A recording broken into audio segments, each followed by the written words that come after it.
పుష్ప 3 ఒక ప్రాబ్లం. ఇప్పుడు ఇంకోటండి, నిన్న ఏదో దీనిలో అల్లు అర్జున్ గారు ఆయన నిజంగా మమ్మల్ని పిలిచి 1, 2 ఇచ్చారు. We are very happy for whatever he has done to us. ఆయన he's like our family member. ఎక్స్ట్రాడినరీగా ట్రీట్ చేశారు మమ్మల్ని. అలాగే పుష్ప 3 ఇంకొక సుకుమార్ గారు మేము కలిసి మా mega power star Ram Charan గారితో చేసే సినిమా తర్వాత పుష్ప 3 ఉంటుందండి. ప్రాబ్లీ 27 ఎండ్కో ఎప్పుడో బిగిన్ అవుతుందండి. You can hope biggest film, ఇక దాంట్లో అయితే డౌట్ లేదు. సుకుమార్ గారు ఆల్రెడీ ఒక సెటప్ కథ అంతా కూడా వేసేసుకుని రెడీగా ఉన్నారు. బట్ ఈ ఇన్ బిట్వీన్ మేము ఇప్పుడు ఇంకా చాలా కాంటెంపరీగా బ్రహ్మాండమైన కథతో రామ్ చరణ్ గారితో సుకుమార్ గారు డైరెక్షన్లో చేయబోతున్నాం. ఆ సినిమా కూడా ఇంక తెలుసు కదా, సుకుమార్ గారు రామ్ చరణ్ గారి కాంబినేషన్ అంటే ఎలా ఉంటుందో. డెఫినెట్గా వీల్ అచీవ్ దట్ అండి. Thank you sir. ఇందులో పవన్ కళ్యాణ్ గారి రిఫరెన్స్ ఏమైనా ఉందా సార్? మీరు కూడా పవన్ కళ్యాణ్ ఫ్యానే కదా సార్? అంటే పవన్ కళ్యాణ్ గారి రిఫరెన్స్ ఏం లేదండి. అంటే I mood on much more. అంటే నేను ఇప్పుడు యాక్చువల్లీ సినిమాకి అభిమాని అనేది చెప్పడం కరెక్ట్. డెఫినెట్గా మనం కాలేజీలో చదువుకుంటున్నప్పుడు, మన చిన్నప్పుడు ఒక హీరో ఉంటారు మనకి, అది నాకు Pavan Kalyan undoubtedly. And then ఇప్పుడు నాకు స్టోరీ టెల్లింగ్, సినిమా డైరెక్షను, ఇది నా పిచ్చి. సో పిచ్చి మారిపోయింది అంతే, మీరేమనుకోద్దు. తర్వాత ఆయన రిఫరెన్స్ అంటే డెఫినెట్గా నేను ఆయన ఫ్యాన్ కాబట్టి few instances that happened in my life, దాన్ని ఇంకొకలాగా ఆర్టికులేట్ చేసి ఆ సీన్ రాయటం జరిగింది. ఒక 2-3 సీన్స్ ఉంటాయి అలాగా. అంటే నా లైఫ్లో కూడా జరిగినాయి అలాంటి ఇన్స్టెన్సెస్ అవి. అండ్ ఉపేంద్ర గారిని ఎందుకు క్యాస్ట్ చేసుకున్నారు సార్? అంటే తెలుగులో చాలామంది యాక్టర్స్ ఉన్నారు కదా, అంటే అదే ఇప్పుడు ఆయన చెప్పారు చూడండి, అల్లు అర్జున్ నుంచి మొదలెడితే అందరు స్టార్స్ పేర్లు చెప్పారు కదా, అలాగా ఇది ఒక్క స్టార్కి అప్లికబుల్గా ఉండకూడదు. అందరు స్టార్స్ని మనం ఒక పర్సన్లో చూసుకోవాలి. ఐ థింక్ అది ఉపేంద్ర గారికి ఒక న్యూట్రల్ పొజిషన్లో అందరం ఇష్టపడే వ్యక్తి కావాలి, దానికి డివైడ్ అవ్వకూడదు అనేది ఒకటి. రెండోది, ఈ సూర్య అనే క్యారెక్టర్ ఏదైతే ఉందో అది రిజంబ్లెన్స్ ఆఫ్ ఎనీ స్టార్ కాదండి. మన ఎగ్జిస్టింగ్ స్టార్లో ఉన్న ఒక్క పర్సన్ మాత్రమే రిజంబుల్ చేయటం కాదు, అది టోటాలిటీలో ఒక స్టార్ ఇలా ఉంటే ఏంటి అనేది ఒక ఇమాజినరీ క్యారెక్టర్. సో దాన్ని ప్లే చేయడానికి న్యూట్రల్గా ఉండాలి. మనం ఎక్కువ వాళ్ళ సినిమాలని కానీ వాళ్ళ లైఫ్ని కానీ రెఫరెన్స్గా తీసుకుని అయితే ఈ సినిమాలో చూపించట్లేదు. సో అది అందుకనే ఉపేంద్ర గారిని క్యాస్ట్ చేశాం. అసలు ఫస్ట్ టైటిల్ అనౌన్స్మెంట్ వినగానే ఆంధ్ర కింగ్ తాలూకా అనగానే ఫస్ట్ బాలే 6 అనుకున్నాను నేను. నా క్వశ్చన్ వచ్చేసి డైరెక్టర్ గారికి. సో రీసెంట్ టైమ్స్లో లైక్ చాలామంది డైరెక్టర్స్ లైక్ ప్రదీప్ రంగనాథన్ గారు, లోకేష్ కనకరాజు గారు డైరెక్టర్ టు హీరోగా కన్వర్ట్ అవుతున్నారు. మీదేమైనా అలాంటి ఆలోచన? లైక్ తరుణ్ భాస్కర్ గారిని అడిగితే నాకు అన్నీ ఉన్నాయి, నేను డైరెక్షన్ చేస్తాను, అన్నీ చేస్తాను కదా, అలాగే మీకేమైనా ఇంట్రెస్ట్ ఉందా? ఆ సినిమాలు మీకు నచ్చితే ఆ ఆలోచన నాకు రాకుండా ఉంటుంది. అండ్ ప్రొడ్యూసర్ గారికి, అండ్ మీరు బాగా లైక్ ఈ సినిమాలో బడ్జెట్ పరంగా ఏమైనా ఇబ్బంది ఏమైనా ఫీల్ అయ్యారా? లైక్ అలాంటిది ఏమన్నా? అలాంటిది ఏం లేదండి. అనుకున్న దానికంటే సినిమా నచ్చి ఎక్కువ బడ్జెటే పెట్టడం జరిగింది. కాకపోతే నో రిగ్రెట్స్ ఫర్ దట్. సినిమా అవుట్పుట్ ఎక్స్ట్రాడినరీగా వచ్చింది. Thank you. Yes, sir. Firstly, heartfelt greetings to all the team. So, my question to the director. So మనం ఈ సినీ కల్చర్లోగా చూసుకుంటే మనకి ఇప్పటిదాకా వి చిత్రం కానీ లేకపోతే నేనింతే లాంటి మూవీస్ ఉన్నాయి. సో ఆ మూవీస్తో కంపేర్ చేసుకుంటే మన మూవీ ఎంత డిఫరెంట్గా ఉండబోతుంది? అంటే దానికి దీనికి ఉన్న కామన్ సిమిలారిటీ ఏంటంటే ప్రాబబ్లీ ప్రొటాగనిస్ట్ అంటే హీరో ఆఫ్ ది ఫిలింలో అతను ఫ్యాన్ అయి ఉండొచ్చు అంతే తప్ప, నేనింతేలో కానీ ఇంకో మీరు చెప్పే వి చిత్రం నేను చూడలేదు.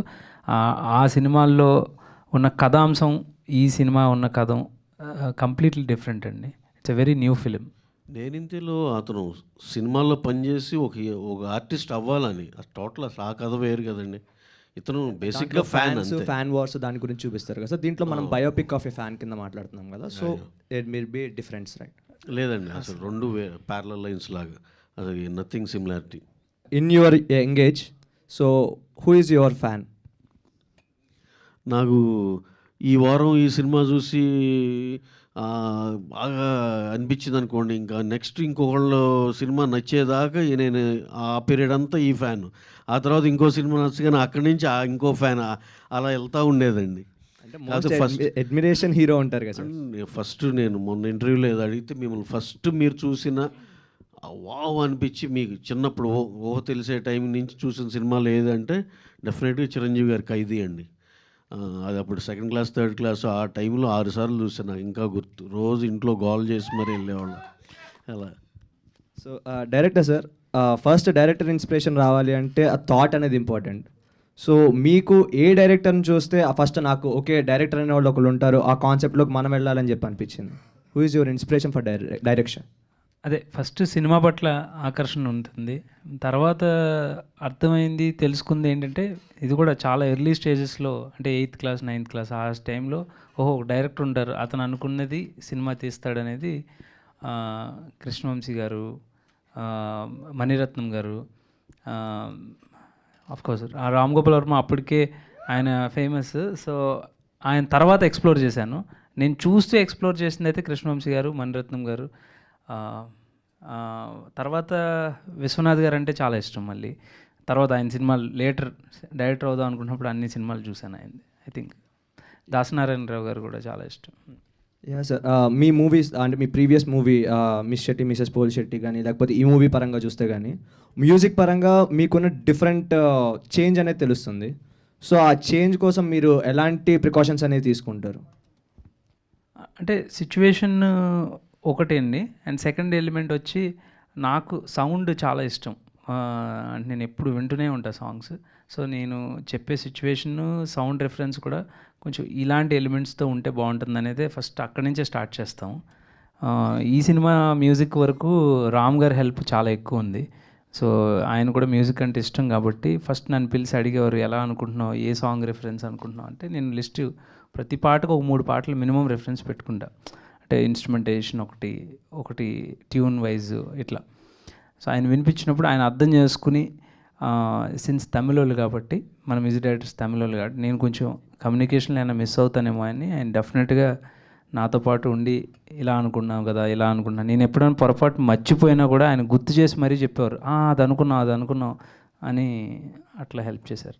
ఈ మ్యూజిక్ సైడ్ ఇనిషియేషన్ అండి డెఫినెట్గా క్రెడిట్ రామ్ గారికి ఇవ్వాలి. అంటే తర్వాత పాటలని ఓకే చేసింది మహేష్ అయితే, రామ్ గారు వాళ్ళని ఐడెంటిఫై చేసి తెచ్చుకుని మా ప్రాజెక్ట్ ఓకే అవ్వక ముందలే ఊరిని జస్ట్ లైన్ని ఓకే అంటే టేక్ ఆఫ్ అవ్వక ముందల జస్ట్ ఇన్ఫార్మల్గా ఓకే వీఆర్ గోయింగ్ అంటే వీఆర్ డూయింగ్ దిస్ ఫిలిం అని ఆయన అనుకున్నప్పటి నుంచి ఐడెంటిఫై చేసుకుని వాళ్ళని ఇక్కడ హై ఎత్తులో పెట్టి రోజు వెళ్ళి మ్యూజిక్ సిట్టింగ్స్, ఇలాంటి సిచ్యువేషన్కి ఏంటి, ఇలాంటి దీనికి ఏంటి, ఆయనకి మ్యూజిక్ మీద కూడా పిచ్చ కమాండ్ పిచ్చ సెన్స్ ఉందండి. మీరు ఇది అవుట్కమ్ ఆఫ్ ద థింగ్ మీరు చూస్తూనే ఉన్నారు. పాటలు ఎంత పెద్ద హిట్ అయింది, చిన్ని గుండెల్లో కానీ, నువ్వు ఉంటే చాలు కానీ, ఇవన్నీ ఫ్యాన్ సాంగ్ కానీ. అతను అయితే చాలా క్రెడిట్ ఆయన టేస్ట్కి ఇవ్వాలండి. తర్వాత ఇక మహేష్ గారును ఇక రామ్ గారు ఇద్దరు ఇన్వాల్వ్ అయ్యారు. అలాగే ఫైనల్ ఈయనకి ఏం కావాలో, మహేష్ గారికి ఏం కావాలో, డైరెక్టర్ గారికి ఏం కావాలో తీసుకున్నారు ఆయన. సో రామ్ గారికి కూడా చాలా సెన్స్ ఉందండి దీంట్లో చూస్తే, మ్యూజిక్ సెన్స్. ఆయన కూడా చాలా హెల్ప్ అయ్యారండి. వాళ్ళని పిక్ చేయటం మాత్రం రామ్ గారి క్రెడిట్ అండి. ఏమంటారండి? 100% అగ్రీడ్ సార్. అంటే మనం మ్యూజిక్ డైరెక్టర్లు అనుకున్నప్పుడే వీళ్ళు ఎలా ఉంటారని చూడమన్నారు. ఒక ఇన్సిడెంట్ చెప్పాలి. ఆయన నాకు వివేక్ మావిన్ అని పేరు చెప్పలా, నువ్వు సిచ్యువేషన్స్ అన్నీ నాకు ఒక వాయిస్ ఓవరు ఒక పేపర్ మీద రాసి పంపించమన్నారు. PDF పంపించాను నేను, అది యాస్టీజ్ ఆయనకు పంపించారు. ఒక వారం రోజుల తర్వాత మూడు ట్యూన్స్ వినిపించారు. ఎవరని పేరు మర్చిపో, అంటే కొత్త వాళ్ళు పాత వాళ్ళు అది మర్చిపోయి ట్యూన్స్ విని ఎలా ఉన్నాయో చెప్పన్నారు. దాంట్లో 5 ట్యూన్స్ తీసుకొస్తే నాకు 3 ట్యూన్స్ నచ్చినాయి అనమాట. అక్కడ వెంటనే నువ్వు వచ్చే ఆఫీస్ నుంచి అన్నారు, అప్పుడు వివేక్ మర్విన్ కల్పించారు, వీళ్ళు చేశారు అని. దట్స్ వెన్ మ్యూజిక్ డైరెక్టర్లు ఓకే అయ్యారనమాట. So I hope this film will achieve a good line sir. Yeah, because మీరు పడ్డ కష్టం కానీ లేకపోతే మీరు చూస్తున్న సపోర్ట్ కానీ ఇదంతా ఖచ్చితంగా ఈ మూవీ మొత్తానికి బ్లెస్సింగ్స్ కింద మారబోతుంది. And myself the story maker OG from పట్టు by meme page. Thank you so much sir. Hi sir, Vijay sir. Like sir, అందరికీ అప్డేట్లు వస్తాయి సార్. ప్రతి ఒక్క హీరోకి అప్డేట్ వచ్చింది. మహేబాబుకి సార్కి వచ్చింది, రామ్ చరణ్ సార్కి వచ్చింది, అందరికి వచ్చింది. ఎన్టీఆర్ సార్కి మాత్రం ఇంకా పోస్టర్ కూడా వదిలేదు సార్. దాని గురించి ఏమైనా అప్డేట్ చెప్పగలరా సార్? ఎన్టీఆర్ గారు, ఎన్టీఆర్ అండ్ ఎన్టీఆర్ నీల్ సినిమా ఇప్పుడు జరుగుతుంది కదండి.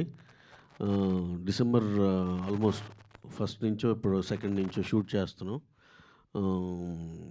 ఇంకా మీరు ఇక ఎందుకంటే ఇక నేను అన్నీ చెప్పి అది ఒక ఇంటర్నేషనల్ సినిమా అండి. అదొక ఇంటర్నేషనల్ సినిమా. మీరు ఇప్పుడు దాకా ఎన్టీఆర్ గారిని ఆయన ఫుల్ పొటెన్షియల్లో ఇప్పుడు దాకా ఎప్పుడు ఎవరు ఏ డైరెక్టర్ ట్యాప్ చేయలే. This is going to be that film. ఆయన విశ్వరూపం అంటే ఊరినే ఏదో ఒక ఫైట్లో విశ్వరూపం చూపించేసి కాదు, total cinema start to finish మీరు ఆ హీరోని అంటే ఇక ఇప్పుడు దాకా చెప్పాలంటే ఆయన ఫుల్ పొటెన్షియల్కి అంటే అపార్ట్ ఫ్రమ్ రాజమౌళి గారి సింహాద్రి లేకపోతే అది ఎప్పుడో కాబట్టి ఆయన ఫుల్ పొటెన్షియాలిటీలో ఇంతవరకు మనమైతే చూడలేదండి. అంతవరకు నేను చెప్పగలను. ఈ సినిమా ఆయన ఫుల్ పొటెన్షియాలిటీలో చూస్తున్నారు. That is going to be something else. అదొక ఇంటర్నేషనల్ స్టాండర్డ్ సినిమా అండి. డెఫినెట్గా షూటింగ్ అయితే డిసెంబర్ ఫస్ట్ వీక్లో బిగిన్ అవుతుందండి.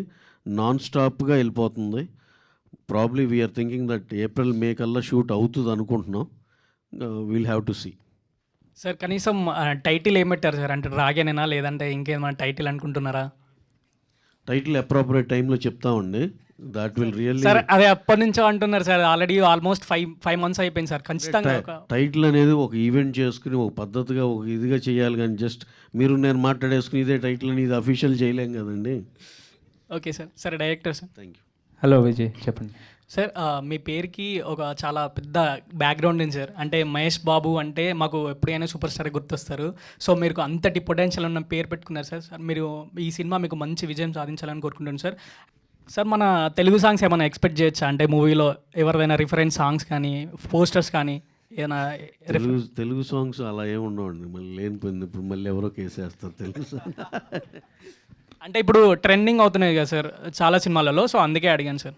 కాదు కదా, అంటే ఇప్పుడు ఈ హలో చెప్పండి. ఈ సూర్య అనే క్యారెక్టర్ ఏదైతే ఉందో ఇదంతా ఫిక్షనల్ కదా. సో ఆయనకి సంబంధించిన సినిమాలు కూడా మేము షూట్ చేసాం. అర్థమైందా? అంటే ఆయన 80sలో మొదలయ్యి 2000s వరకు ఆల్రెడీ జర్నీ ఉన్న సినిమా. ఈ సినిమా 2000s స్టార్ట్ అవుతుంది. సో ఆ 20 ఏళ్ళు 25 ఏళ్ళ కెరియర్ ఉన్న హీరోకి బ్యాక్లో ఉన్న టాపెస్ట్ ఫిల్మ్స్ ఏవైతే ఉంటాయో వాటి గెటప్స్తో కొన్ని సీన్లు షూట్ చేసి అది స్క్రీన్ మీద కానీ లైవ్లో కానీ మీరు చూస్తూ ఉంటారు. సో కంప్లీట్లీ ఒక న్యూ క్యారెక్టర్ అనమాట. సో ఆ న్యూ క్యారెక్టర్కి ప్యారలల్గా అదే టైంలో చిరంజీవి గారో లేకపోతే ఇంకొకళ్ళు ఎవరో ఉన్నారని చెప్పడం కరెక్ట్ కాదు. Because it's a completely fictional story. Sir Upendra గారి గురించి ఏమన్నా వర్డ్స్ మీ మాటల్లో? రియల్ స్టార్, అందరికీ తెలిసిన వ్యక్తి. నాకు పరిచయం అయిన తర్వాత ఒక రియల్ హ్యూమన్ బీయింగ్ అనిపించింది. చాలా మెచ్యూర్డ్ హ్యూమన్ అండి ఆయన. ఒక డైరెక్టర్ని ఎలా సపోర్ట్ చేయాలో అంత సపోర్ట్ చేశారు. అండ్ ఈ క్యారెక్టర్ని కూడా ఆయన కన్సీవ్ చేసిన విధానమే చాలా డిఫరెంట్గా చేశారు. అంటే ముందున్న ఉపేంద్ర గారు ఒకలాగా కనిపిస్తే మనకి ఈ సినిమాలో ఉపేంద్ర గారు చాలా ప్రత్యేకంగా కనిపిస్తారు. ఉపేంద్ర గారిని ఇష్టపడే మన కల్ట్ ఫ్యాన్స్ ఎవరైతే ఉంటారో వాళ్ళందరికీ ఈ సినిమా చూసిన తర్వాత ఆ వైభవం మళ్ళీ తిరిగి వచ్చిందనే ఫీలింగ్ వస్తుంది ఉపేంద్ర గారిని చూస్తే.